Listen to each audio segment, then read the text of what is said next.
Jenderal Pemburu OPM tenteng senjata terobos zona hitam KKB Papua demi warga sipil.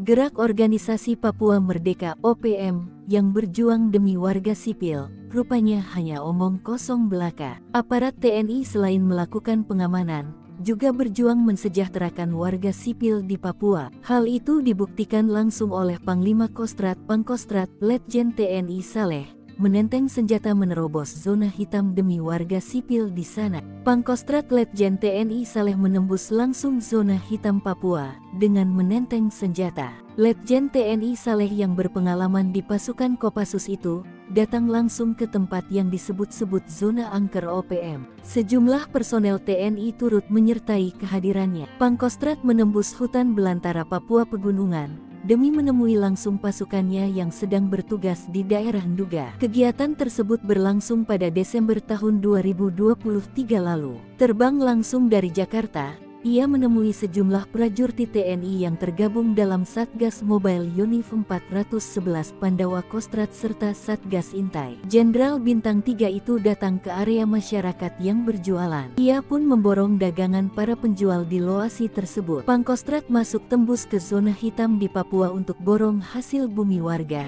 tulis keterangan video tersebut. Diketahui, Letjen TNI Saleh pernah menjabat sebagai Pangdam 17 Cendrawasih periode tahun 2022 sampai tahun 2023. Jelas, rekam jejak tersebut membuat ia acap kali berurusan dengan OPM. Tak hanya itu, ia juga sempat turun tangan saat operasi pembebasan pilot Susi Air, Kapten Philip yang disandera oleh gerombolan KKB OPM.